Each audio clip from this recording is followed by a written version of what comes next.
뉴스는 필요 없어 무거운 뉴스만 필요 있어 당신에게 들려주고 싶어 무게 있는 뉴스를 무거운 녀석들이 전해줘 무거운 녀석들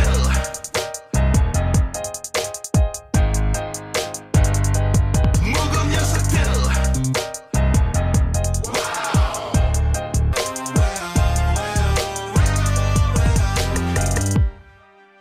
무거운 녀석들 가벼운 뉴스 가라 무게 있는 뉴스만 골라서 전해드립니다. 무거운 녀석들 무거운 뉴스 전해드릴 분들입니다. 컴퓨터처럼 빠르고 정확한 시사평론 백컴 배정호 세한대 교수입니다. 안녕하십니까. 뚱커버 인사이트K 배중찬 소장입니다. 안녕하십니까 불금입니다. 예. 자 코너 끝에 방송만 잘 듣고 계셨으면 금세 맞힐 수 있는 무게 있는 퀴즈 드립니다. 저 배 소장이 불금입니다 그러니까 갑자기 불곰이 연상이 되네요. 네. 뭐 헤어스타일도 거의 뭐 불곰처럼 뚝뚝 뚱커 섰고. 벨로 부르시는 분도 계시고 네. 불곰으로 부르는 분도 계시고. 그래요? 네.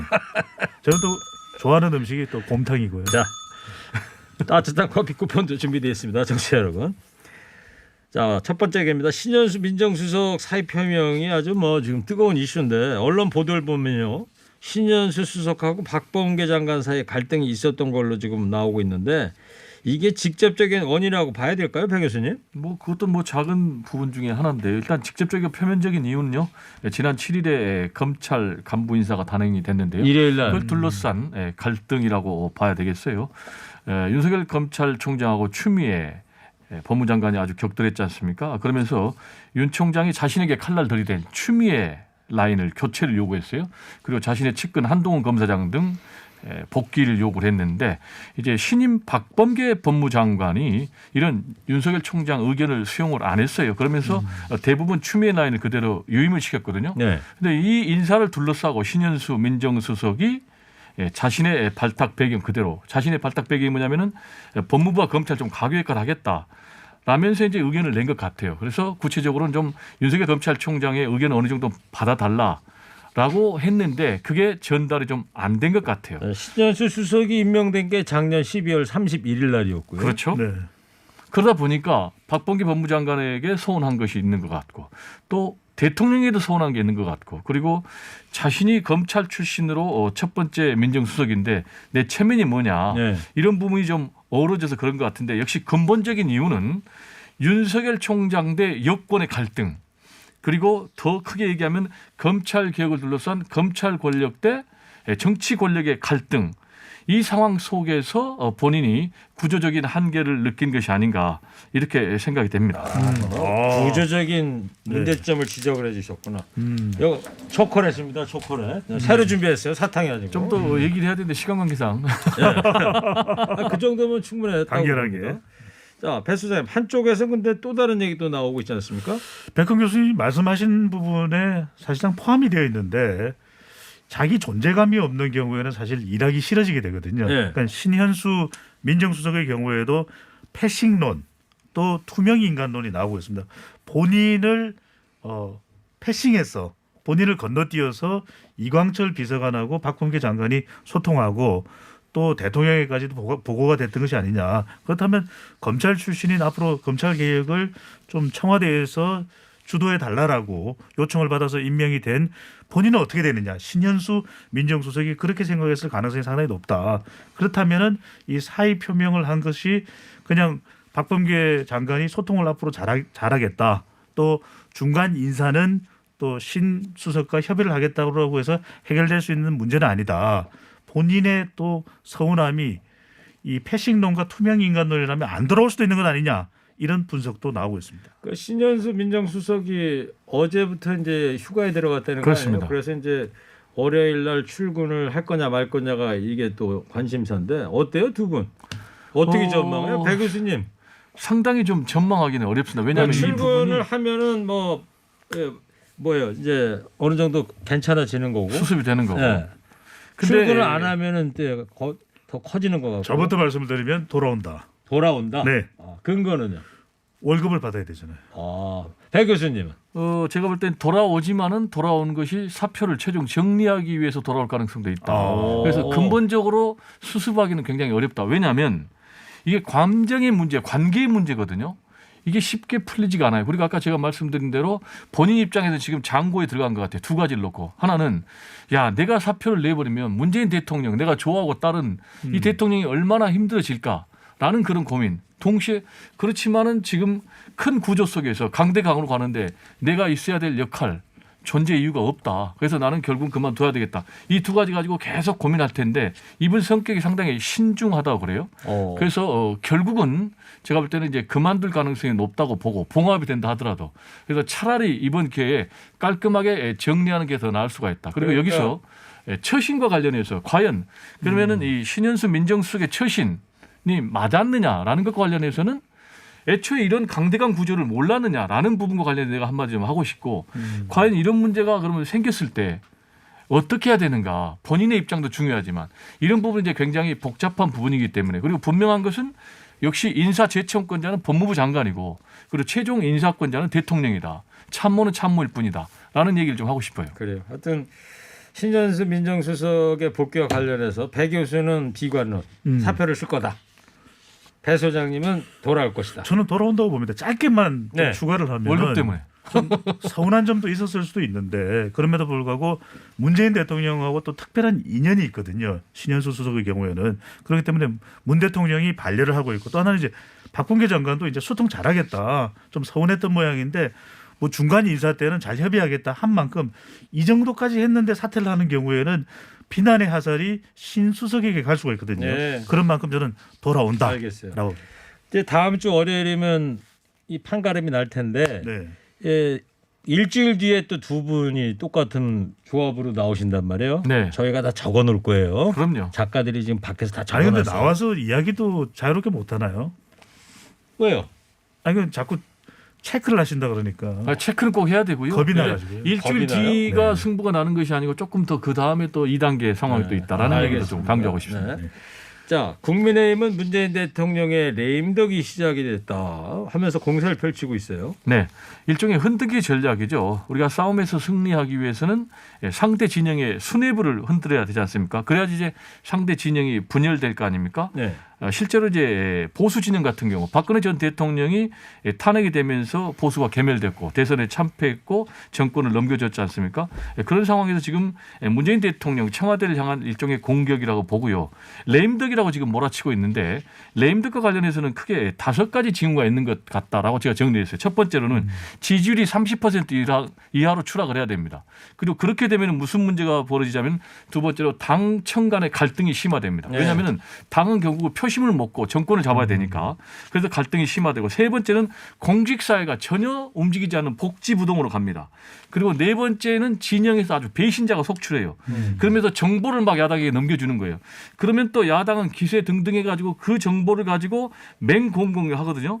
그러면 결국 이제 선거 패배하는 이런 악순환이 계속 되는데 첫 번째 현재 문재인 대통령의 지지율이 40% 안팎에서 상당히 공고하단 말이에요. 이게 지금 역대 대통령 중에 집권 5년 차에서 40% 안팎은 처음이거든요. 그다음 두 번째 장악력과 관련해서 지금 당청 관계가 아주 굳건해요. 대통령 되려면 친문 핵심들 잡아야 되니까 지금 문재인 대통령을 바라보기를 계속하고 있고 세 번째 기재부 등 공직사회로 지금 4차 재난지원금 문제와 관련해서 결국 꼬리를 내리고 있는 이런 상황이거든요. 그리고 네 번째 배신자 속출과 관련해서도 지금 아주 굳건하게 일사불란한 그런 체제를 유지하고 있고 지금 야당이 기세 등등하냐 오히려 지금 야당이 뭐 홍준표는 무소속으로 나가 있고 지금 뭐 태극기는 또 따로 있고 이런 상황이어서 제가 볼 때는 전반적으로 레임덕 징후다라는 얘기는 좀 현실과 좀 안 맞고 다만 현재와 같은 신현수 민정수석의 그런 일이 계속 벌어진다면은 상당한 국정 운영에 위기가 닥칠 수 있다라는 얘기는 좀 정리를 하고 싶어요. 알겠습니다. 조금 뭐 길어 보이긴 했습니다만 정리가 쫙쫙 잘 된 것 같아요. 네. 하여튼 국민의힘에서 주장하는 레임덕은 아니다. 여러 가지 근거로 사례를 아니죠. 짚어주셨는데 네. 배 교수님 아주 리허설을 하고 들어오시나 봐. 어쩌면 그렇게 줄줄줄. 열심히 준비하고 있습니다. 옛날 뭐 KBS 기자 시절에 그 리포터 하듯이 말이죠. 제가 참고로 KBS 기자할 때 우리 최일구 앵커께서 제가 1년 언론계 선배입니다. 깨알 정보를 또. MBC에는 최일구, KBS는 배종호였군요. 뭐 그건 제가 뭐 부정 안 하겠습니다. 지금 말이에요. 청와대에서 속보가 들어왔습니다. 문재인 대통령이 조금 전에 그 당청 간담회 한다고 그랬잖아요. 네. 그 강민석 대변인이 발표를 했는데 코로나를 벗어나면 국민 위로금 지원금을 검토하겠다 이렇게 자막으로 한 줄이 나왔습니다. 자세한 소식은 잠시 후에 더 알려드리는 걸로 하고요. 자, 이 얘기도 좀 해보자고요. 이명박 정부 국정원의 불법 사찰 논란이 뜨거운데요. 국민의힘이 DJ 국정원 도청 사건으로 맞불을 놨습니다. 배 소장님. 네. 국민의힘에서는 MB 정부 또 국회의원 정치인 사찰이 이제 뜨거워지자 김대중 대통령 때도 국정원 도청 사건이 있었다 이렇게 이제 맞불을 놨습니다. 여기에 대해서 박지원 국정원장은 또 김대중 정부 때의 국회의원이었죠. 네. 그런 만큼 잘 알고 있을 텐데 새빨간 거짓말이다라고 이야기를 했고 반박을 했고 하지만 이제 국민의힘에서는 DJ 때는 김대중 대통령 때는 수십억을 들여 불법 도청을 하지 않았느냐 이렇게 이제 맞불을 붙이자 더불어민주당에서는 그래 이명박 정부 이전에도 사찰 의혹에 대해서는 모두 전면 공개를 하자 이렇게 이 공세의 고삐를 한층 더 조였습니다. 이낙연 대표는 이렇게 얘기했는데요. 지금 나오는 사찰 정보들은 법원의 판결에 따라 공개되는 것인데 야당은 선거를 염두에 둔 정치 공세라고 비난하고 있는데 말이 안 된다라고 이야기를 했고요. 김태년 원내대표는 이명박 정부 이전에도 국정원의 불법 사찰이 있었다면 국정원이 똑같이 정보를 공개할 것을 요청한다면서 한치도 물러서지 않았습니다. 그렇군요. 자, 조금 전에 뭐 레임덕 얘기했는데 오늘 레임덕이 아주 중요한 거였어요. 그죠? 레임덕도 뭐 상품 줍니까? 레임덕. 밑줄 몇 개 쳐야 돼요? 뭐 밑줄 굵게 딱 상품으로 하나 끊죠 뭐. 상품으로요. 권력 누수를 의미하죠. 네. 자, 불법 사찰 논란이 이제 여야 공방으로 이제 가는 상황인데 백헌 교수님. 네. 이러면은 국정원의 불법 사찰이라는 본질이 좀 희석되고 물타기 되는 거 아니에요? 정쟁으로 흐르게 되면? 자, 불법 사찰을요. 최일구 앵커님을 겨냥을 한번 해볼게요. 최일구 앵커님 밥 먹고 뭐 대변 누가 보고 내 뭐 뒷조사를 이런 거에 해. 싹 하는 거예요. 네. 그리고 도청까지 하는 거예요. 미행까지 하는 거예요. 얼마나 끔찍한 거예요. 이거 그렇죠. 천인농날 문제예요. 정말로. 그리고 뭐 돈 어디다 썼는지 계좌까지 다 추적하는 거예요. 그리고 또 실제로 그걸로만 끝나는 게 아니고 야 세무조사 해가지고 압박해라. 그리고 뭐 국가 보조금도 주지 마라. 이거 구체적인 액션 플랜을 다 정했거든요. 네. 이런 거는 여야의 문제가 아니고 보수 진보의 문제가 아니고 민주주의의 근본을 흔드는 매우 중대 범죄이기 때문에 완전히 이 뿌리 뽑아야 된다. 더구나 이게요. 민간인들 또 국회의원들 무차별적으로 이루어졌고요. 더구나 대공전담 정보기관인 국정원에서 했어요. 그것도 청와대에서 지시해가지고 이런 일이 지금 21세기 대명천지에 있다는 건 안 되고 이번 기회에 그러면은 전수조사가 아니라 뭐 전수조사 할아버지까지 했으라도 완전히 뿌리를 뽑아야 된다. 이런 얘기 좀 강조하고 싶습니다. 전수조사에도 아버지 있고 할아버지가 있나 보죠? 그런 것 같아요.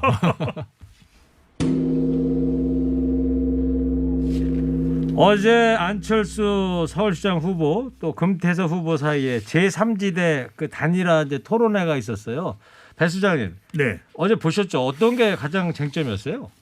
뭐 여러 가지 쟁점이 있긴 했는데 특히 이제 눈길을 끌었던 것은 바로 이 동성애, 키어, 성소수자 논란이었습니다. 관련해서 먼저 토론의 내용을 한번 들어보겠습니다. 예. 그런 것들을 거부할 수 있는 그런 권리도 마땅히 존중받아야 된다는 생각을 가지고 있습니다. 차별 없는 사회로 가는 것이 얼마나 어려운 일인가 하는 생각이 듭니다. 존중을 합니다마는 대단히 실망스럽다는 말씀을 드리지 않을 수가 없습니다. 네, 육성을 듣긴 했는데 네. 또 추가 설명이 필요할 것 같아요. 이게 어떤 대목인지. 금태섭 후보가 이제 이렇게 물어본 거죠. 서울 광장에서 성소수자 키어 이제 축제가 열렸던 적도 있거든요. 그런 만큼 이 성소수자의 권익도 이제 존중받아야 한다는 주장을 이제 금태섭 후보가 하면서 안철수 후보도 이 키어 성소수자 축제에 참가할 의향이 있느냐, 네. 참가하면 어떻게 했냐고 물어봤는데 안철수 후보가 뭐 안 한다, 참가 안 하겠다는 이야기보다는 거부할 권리가 있는 것 아니냐라고 이야기하면서 안 한다는 얘기는 안 하고 거부할 권리가 있다. 네, 그러면서 다른 외국의 경우에도 이 도심이 아니라 이 주변 변두리 지역에서 이런 축제를 하게 되면은 실제 이제 이 참여를 할 의사를 가지고 있는 사람들은 직접 이제 가서 참가를 하면 되는 것이거든요. 그런 만큼 우리가 참가를 하지 않는 거부할 수 있는 권리도 존중돼야 된다라는 이야기를 하자 이제 금태섭 후보가 쏘아붙입니다. 아, 그러니까 안 하시겠다라는 거죠. 참 실망스럽습니다라고 답변을 한 내용이었습니다. 네, 그래요. 뭐 여러 가지 쟁점이 있었습니다. 시간상 키어 관련해서 요 얘기만 듣고. 근데 두 분은 어제 이제 보셨으니까 네. 안금 토론이라고 그러죠. 안철수 금태섭 토론. 자, 승자가 누구라고 보십니까? 저는 승자는 없었다. 왜냐하면 애초 예. 체급이 달랐다. 헤비급 대 뭐 벤턴급 정도로 갈 거예요. 그리고 두 번째로는 토론의 목적이 양자 간에 달랐다. 그게 무슨 얘기냐면 금태섭 의원은 공세적으로 해가지고 자신의 좀 존재감을 보이는 그런 목적이었고요. 안철수 예비후보 같은 경우는 어떻게든지 방어를 하는 그런 입장이었기 때문에요. 예. 제가 볼 때는 뭐 승자가 나오기 어렵고 다만 토론의 점수를 평가하자면은요. 일단 정청래 민주당 의원 같은 경우는 안철수가 완패했고 금태섭이 완승했다. 홍준표 무소속 의원은 안철수가 아주 잘했다라고 얘기를 했는데요. 제가 점수를 매긴다면 금태섭 예비후보 80점 그리고 안철수 예비후보 한 70점 줄 것 같아요. 왜 그러냐면 금태섭 후보는 아주 전달력은 좋았던 것 같아요. 그러나 좀 중량감이 좀 떨어졌던 것 같고요. 안철수 예비후보는 뭐 눈썹에 문신도 하고요. 초반에 목소리 들어보면 딱 무게 주고 아주 상당히 벌써 깔았어요. 문신한 사진입니까? 그 사진이? 사진이 아니라 실제로 문신을 했어요. 아 그래요? 근데 이제 갈수록 토론할수록 본래 자신의 말투, 목소리가 나오더라고요. 네. 근데 아시겠지만 이제 TV 토론은 원칙적으로는 컨텐츠가 굉장히 중요한데 실제로는 이미지가 굉장히 중요해요. 그게 닉슨 케네디 대통령 토론에서요. 라디오 듣는 사람은요. 닉슨이 잘했다고 생각했는데 TV를 본 사람은 다 케네디가 잘했다라는 거예요. 그래서 중요한 것은 역시 컨텐츠도 중요하지만 소통, 공감 능력 이런 부분을 누가 갖느냐. 이건 뭐 안철수 금태섭 떠나서 이 모든 정치인들이 좀 유념할 대목이 아닌가 그런 생각이 듭니다. 역시 뭐 교수님이랑 세계의 그 미디어에 대한 그 네. 역사까지 꿰뚫 것입니다. 자, 배 소장님은 네, 승자가 없었죠. 그거는 배 교수가 조금 전에 한 얘기. 이번 공감을 하는 내용입니다. 예. 이 대목이 그런 이유가 결국 안금 토론이었는데 안금이 남았다. 그러니까 이 토론 앙금이 남았다. 그렇죠. 이제 토론을 보는 순간 두 후보가 좀 더 유권자의 마음을 얻기 위한 토론인데 두 사람 사이에 좀 감정이 남아 있구나. 네. 이렇게 볼 수 있는 그런 대목들이 많았고요. 또 두 번째는 서울시 선거에 도전하는 후보자들인데 문재인 대통령에 대한 이야기가 많았어요. 그건 대선에 가서도 할 수 있는 이야기인데 주제가 좀 적합하지 않았다. 그래서 사실상 승부를 가릴 수조차 없는 토론이었습니다. 예. 점수는요? 점수는요. 예. 점수를 매길 수가 없더라고요. 점수를 매길 네. 수가 없다. 그래요? 예. 왜 그럴까요? 노코멘트 하겠습니다. 노코멘트. 네. 그리고 홍준표 의원이 안철수 후보를 갑자기 응원하고 나섰어요. 안초등이라고 놀린 거 정중히 사과드린다 이렇게 페북에 글을 남겼어요. 이거 좀 왜 그럴까요? 이걸 오디오로 들을 수 있으면 참 좋을 것 같은데 홍준표 의원 톤으로 나가야 재미가 있는데 지난 대선 때 토론을 못 한다고 안철수 후보에 대해서 당시 이제 홍준표 대선 후보가 안초딩이야 이렇게 이야기를 했거든요. 네. 그런데 어제 이 TV 토론을 보고서는 안철수 후보가 금태섭 후보보다 훨씬 나은데 잘하는데요. 그러면서 특히 이제 솔깃했던 대목은 서울시는 말 잘하는 해설사보다 일 잘하는 해결사가 필요하다. 좋은데 이렇게 이제 반응을 보였거든요. 근데 이런 이유가 있을 것 같아요. 홍 의원이 안 후보에게 힘을 실어주는 거는 김종인 비대위원장하고 별로 사이가 안 좋잖아요. 네. 그러니까 안 후보가 잘 되는 것이 이 홍준표 의원 본인으로서는 더 낫다. 네. 이렇게 판단한 것으로 보입니다. 그렇군요. 자, 이 서울시장 보궐선거 얘기 짤막하게 더 해보고요. 저 판세 변화가 어떻게 되고 있습니까, 배 교수님? 네, 판세 변화는 지금 여론조사 결과 박영선, 안철수 두 사람의 초박빙의 양강 구도를 굳히고 있지 않습니까? 특히 이제 민주당 경선 같은 경우는 박영선 대세 분위기가 더 강화되는 그런 양상이에요. 우상호 예비후보 같은 경우도 나름대로 386 출신으로 임종석, 송영길 이런 분들의 지원을 강력하게 받고 있지만요. 박영선 예비후보 같은 경우는 이제 문희상 의장이 제가 볼 때 후원회장으로 들어왔고 또 윤건영, 고민정 등 친문 핵심이 들어왔고요. 또 전직 장관 3명, 국방장관, 또 환경부 장관, 문화부 장관 이런 사람들까지 자문단으로 합류를 해가지고요. 대세론이 상당히 탄력을 받고 있습니다. TV 토론은 이제 당초 좀 밋밋했는데 구체적인 정책을 가지고 좀 뜨겁게 두 사람이 붙고 있지만은 결정적인 변수가 되기는 좀 한계가 있는 것 같고요. 특히 이제 박영선 예비 후보 같은 경우는 여성이라는 강점. 그리고 또 가산점 10% 이런 부분까지 받고 있기 때문에 대세론이 좀 바뀔 가능성은 높고 다만 우상호 예비 후보가 이 양자 간의 격차를 앞으로 어느 정도까지 좁히느냐 이 부분이 관전 포인트가 아닌가 이렇게 생각이 됩니다. 알겠습니다. 오늘 여기까지만 들어야 될 것 같아요. 이 시간에 또 속보가 많이 들어오고 있는데요. 아, 그렇습니까? 김명수 대법원장이 아하. 성명을 발표했는데 부주의한 답변으로 실망과 걱정을 드려서 깊은 사과를 드린다. 임성근 사표 반려에 정치적 고려는 없었다. 부주의한 답변을 사과하고 사명을 다할 것이다. 이러면서 사퇴서를 일축을 했습니다. 네. 백헌 교수께서 즉석 논평을 한번 해주실 수 있어요? 네, 일단 김명수 대법원장은 거짓말 논란에 휩싸인 것은요.